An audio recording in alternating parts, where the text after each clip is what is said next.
नाही, आज ही बैठक आपण झाली. एकूण शाळेत शिकत असलेल्या वयोगट 9 ते 18-17 या ज्या प्राथमिक शाळेच्या आणि माध्यमिक शाळेच्या ज्या मुली आहेत त्यांची संख्या 2 लाखाच्या वर आहे जिल्ह्यातील.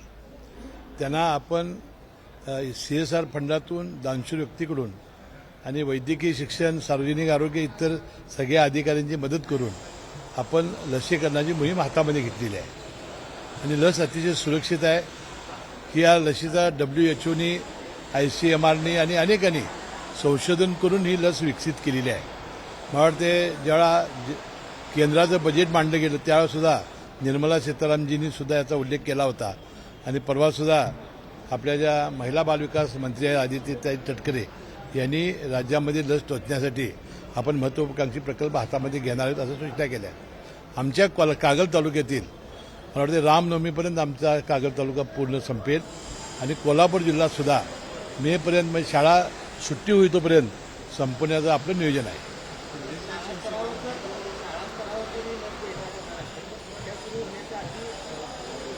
सुट्ट्या सुरू होण्यापूर्वी आणि ज्या शाळाबाह्य मुली आहेत त्यांनाही जवळजवळ 20,000 आकडा आहे या जिल्ह्यातला. आम्ही त्यांनाही आणणार आहोत.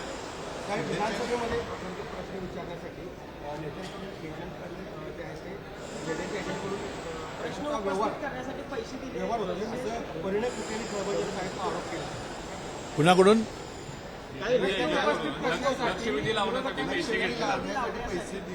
एजंटाची साखळी कार्यरत आहे असा आरोप ठीक आहे. प्रणय फुके हे भारतीय जनता पक्षाचे सत्तारूढ पक्षाचेच आमदार आहेत. त्यांनी काही तर पुराव्यानिशी केला असेल तर मला वाटते मुख्यमंत्री योग्य ती चौकशी करतील. विधान परिषदेचे, विधानसभेचे अध्यक्ष, सभापती याची चौकशी करतील.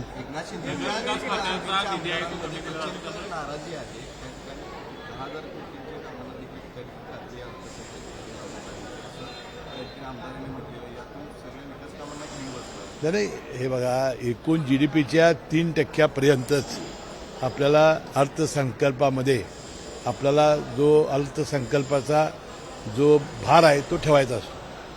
आता त्यामध्ये सगळ्या डिपार्टमेंटची आणि माझ्यासुद्धा डिपार्टमेंटची 20% कपात ही झालेली आहे. या वर्षीचं बजेट सादर करणं आणि जाहीर करणं ही अर्थमंत्र्यांच्या दृष्टीनं अतिशय तारेवरची कसरत होती.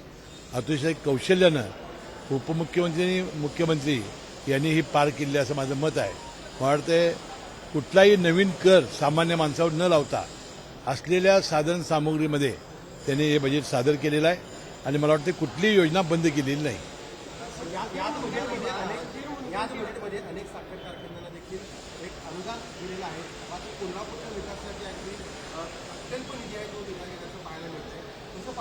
नाही, साखर कारखान्यांनी NCDCनं जे कर दिलेलं आहे त्याला फक्त थक आम्ही शासनाने दिलेली आहे. आता कोल्हापूर जिल्ह्याला जे आश्वासन दिलेले आहेत ते निश्चितपणे आम्ही पूर्ण केल्याशिवाय राहणार नाही. महामार्गाच्या संदर्भात तुमचा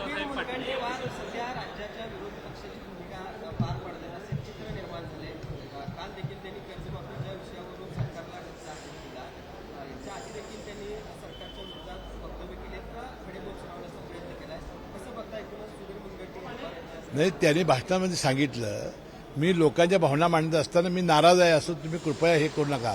आणि त्याने वाटते हिंदी शेरसुद्धा म्हटलेला आहे. आणि त्याच्याबद्दल ते एक अतिशय अनुभवी, अतिशय सिनियर असे नेते आहेत. ते नाराज नाहीत, आपल्या भावना ते मांडतात. महामार्गाच्या संदर्भात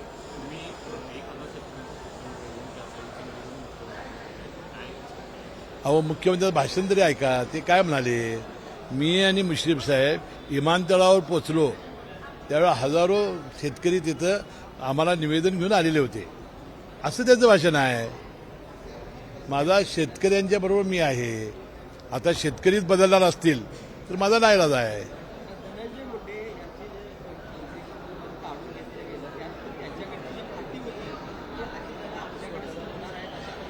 ठेवलेले आहेत.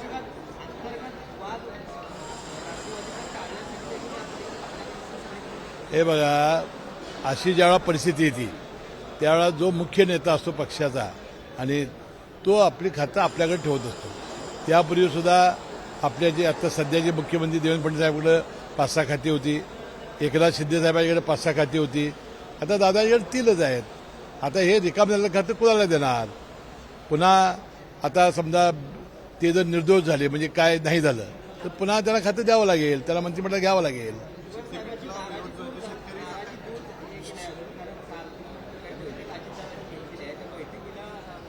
ते जगन्नाथपुरीला गेलेले होते देवस्थानच्या दर्शनासाठी.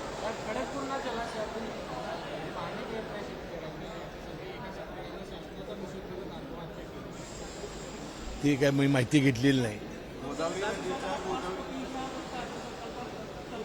कुठं नाही हे बघा, गाईचं दुधाचं ज्या ज्या वेळेला दूध उत्पादकांना फार मोठा फटका बसायला लागतो त्यावेळेला अनुदान दिलं जातं. बजेटमध्ये त्याची काही तरतूद करावी लागत नाही, त्यावेळेला पुरवणी मागणी केली जाते. आता सुद्धा लाडक्या बहिणींना आम्ही पैसे दिले, ते कुठे बजेटमध्ये जाहीर झाले होते, ते नंतर पुरवणी करून आपण दिले.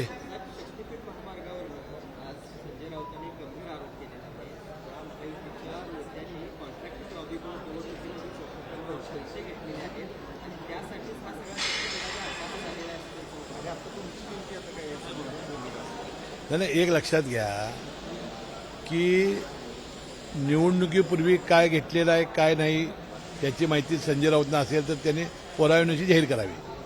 परंतु समृद्धी महामार्गामुळं राज्याचा किती मोठा विकास झालेला आहे याची अनेक वेळेला माहिती मंत्र्याला म्हणजे आम्हाला विधानसभेमध्ये यापूर्वी दिली गेलेली आहे. आता शक्तीपीठ मार्गाला लोकसभेमध्ये ज्या ज्या ठिकाणी उमेदवार होते तिथं मतं कमी पडलेली होती. विधानसभेच्या निवडणुकीपूर्वी मला 2-3 ठिकाणी अडवण्यात आलेलं होतं. म्हणून मी प्रयत्न करून आम्ही कोल्हापूर जिल्ह्यातल्या सगळ्याच नेते मंडळीने आपण कोल्हापूरची भूमी संपादनाची प्रक्रिया रद्द केली होती. त्यानंतर अचानकपणाने काही शेतकरी समर्थनासाठी पुढे येत आहेत. आता लोकशाहीमध्ये प्रत्येकाला अधिकार आहे आपली जमीन द्यायचा का नाही द्यायचा. म्हणून मी एकदा म्हणालो होतो की आता शेतकऱ्यांनी ठरवायचं काय करायचं. आता 5पट रक्कम दिल्यानंतर आणि जर शेतकरी तयार होणार असतील तर मग आम्ही लढ्यामध्ये पुढाकार घेऊन आम्ही जे केलेलं आहे याबद्दल आम्ही त्यांना विचारू इच्छितो असं का केलं तुम्ही. आता समृद्धीच्या मार्गाला सुद्धा पहिल्यांदा विरोध होता, नंतर 5पट रक्कम जाहीर केल्यावर समृद्धीला लगेच शेतकऱ्यांनी ती घेऊन रिकामी केलं. माझं मत शेतकऱ्यांनी आज ठरवलं पाहिजे ती जमीन द्यायची की त्यांचा विरोध आहे. आम्ही शेतकऱ्यांच्या बरोबर आहोत. साहेब, कोल्हापूरच्या केशवराव भोसले जळालं त्यानंतर परवाशी शेंडा पार्कमधल्या इमारतीला आग लागला. जुन्या इमारती उद्ध्वस्त करण्याचं काही षडयंत्र चालू आहे, कशा पद्धतीने नाही, शेंडा पार्कमध्ये जुन्या इमारती आता काय नाहीतच, म्हणजे आमच्या सगळ्या नवीनच आता आम्ही बांधतोय. आता बाकीची जी जुनी इमारत काय केली त्याची मी काही माहिती घेतलेली नाही. मी माहिती घेऊन तुम्हाला सांगेन.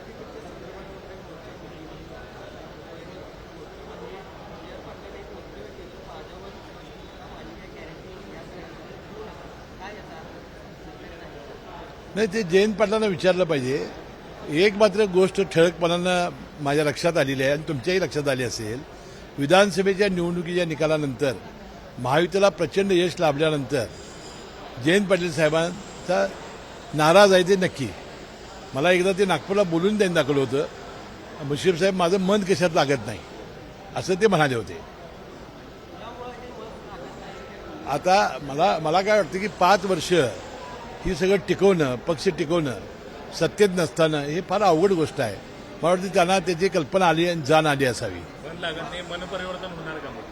आता ते त्यांना विचारलं बरं ना. महाराष्ट्र प्रदूषण मंडळानं गोदावरीचं पाणी नाशिक पिण्यायोग्य आहे असा एक गेल्या अनेक वर्षांपासून प्रदूषणाचा मुद्दा आहे. मात्र अशा पद्धतीचा शेरा दिल्यानंतर तर अनेकांनी संताप व्यक्त केलेला आहे. दूषित पाणी दिसते तरी देखील अशा पद्धतीची शेरी महामंडळात होते. खरोखर याची माहिती मी काय घेतलेली आहे. फक्त माझ्या संबंधित विषयी जरा विचारलं तर बरं होईल.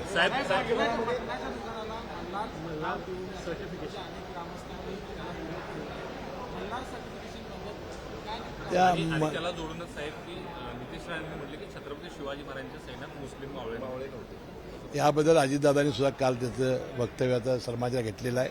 मी एकदा नितेश राणेंना भेटून याबद्दल सगळी कल्पना देणार आहे आणि त्यांच्याशी मी चर्चा करणार आहे. नाही, हे बघा, पानसरे साहेबांचं पुस्तकच आहे याबद्दल. त्याबद्दलचं पुस्तक आहे. काल अजितदादांनी ते केलेलं आहे. नितेश राणे माझे चांगले मित्र आहेत, मी त्यांच्याशी चर्चा करेन. नाही, त्याबद्दल त्यांनी जे म्हणले ते मल्हारवाल्यांनी विरोध केला आहे ना त्याला. त्या सगळ्या विषयावर मी एकदा नितीश राणे यांची चर्चा करणार आहे. साहेब, राज्यभरामध्ये बनावट पनीर आहे ते मोठ्या प्रमाणावरती वापरलं जातं. नंतर विधानसभेमध्ये सुद्धा काही आमदार आहेत ते घेऊन आले होते. कसं पाहता याकडे काय कारवाई झाली असं वाटतं? नाही, हे खरं आहे. आणि जे पनीर आहे ते फार बनावट केलं जाते, ते बनवलं जाते, विकलं जाते आणि लोक खातात. यासाठी आमचं जे फूड अँड ड्रग खातं आहे यांनी सतर्कता बाळगण्याची गरज आहे आणि अशा गोष्टींना पायबंद घालण्याची गरज आहे.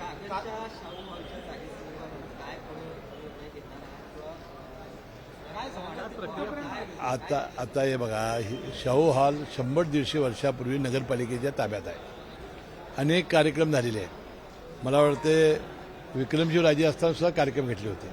आता त्यांच्या पूर्वजांनी ती जागा दिलेली होती आणि आता जागा आपल्याला द्या असं म्हणणं कितपत उचित आहे. आणि मी त्यांना विनंती केली होती की बा या विकास यात्रेत सामील व्हा आणि फक्त आपली इस्टेट सांभाळणं किंवा हे आपलं काम नाही. शेवटी जनतेचं हित हे आपण काम, जर समाजकारणामध्ये आपण राजकारणात लक्षच घातलं असेल तर समाजाचं हितही बघण्याची आवश्यकता आहे. कालच CPR मध्ये एका डॉक्टरला मारहाण झाल्याचा प्रकार कुठं? कालच CPR मध्ये आमच्या? विभागामध्ये एका डॉक्टरला मारहाण झाल्याचा प्रकार घडलाय. अनेक वेळा असे प्रकार देखील घडत आहेत. कसं पाहता काय कारवाई झाली? नाही, यामध्ये आम्ही चांगले सिक्युरिटी गार्ड दिलेले आहेत. लगेच पोलीस स्टेशनची चौकी देत आहे. मी लगेच माहिती घेऊन त्याची कारवाई, योग्य ती कारवाई केली जाईल आणि डॉक्टरांना संरक्षण दिलं जाईल. होळी सण आहे, मात्र त्या ठिकाणी स्पीकरचा मुद्दा पुढे केलेला आहे, त्याचे नियम केलेले आहेत. यावरतीच आदित्य ठाकरेंनी एक्सपोज करून सरकारचं डोकं ठिकाणावर आहे का म्हटलं ठिकाण. अनेक सणांवेळी ही बंदी नसतात, मात्र आता ही होळीच्या सणावरती. आता त्याची काही मला माहिती नाही, परंतु स्पीकरबद्दल परवानगी काढणं हे पोलिसांची परवानगी असल्याशिवाय करता येत नाही. किती डिसेबल आहे हे सुद्धा सुप्रीम कोर्टानं निर्देश दिलेले आहेत. त्याप्रमाणे लावणं गरजेचं आहे. हे बघा, आम्ही अनेक वेळा आम्ही सांगितलेलं आहे, आम्ही लाडक्या बहिणींची फसवणूक करणार नाही आणि जाहीरनामा हा 5 वर्षासाठी आहे. आम्ही योग्य वेळेला 2100 रुपये करणार आहोत आणि योग्य वेळेला कर्जमाफी करणार आहोत. त्याची चिंता कुणीही करण्याची गरज नाही. आम्ही ते योग्य वेळेला करणार आहोत.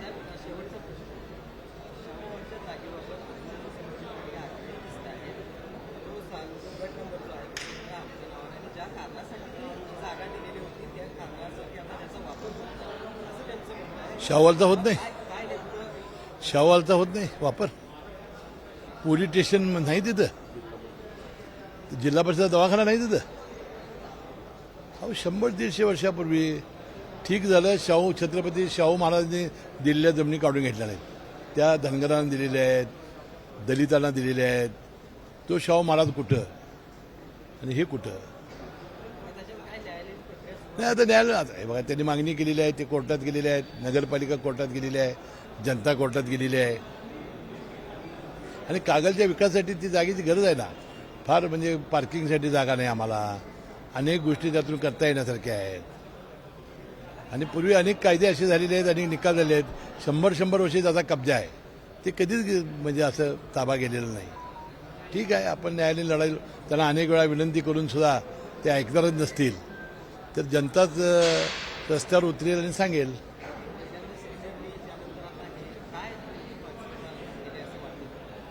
तुम्हाला सांगितलं ना, सदाशिवराव मंडलिक आमचे नेते कैलासवासी खासदार ते म्हणायचे, यांना सत्ता कशासाठी पाहिजे आहे? यांना स्वतःची इस्टेट वाचवण्यासाठी सत्ता पाहिजे आहे, समाजाच्या हितासाठी नको आहे, असं मंडलिक साहेब म्हणायचं आहे. ते मला तंतोतंत खरं आज वाटायला आलेलं आहे. थँक्यू. एबीपी माझा, उघडा डोळे बघा नीट.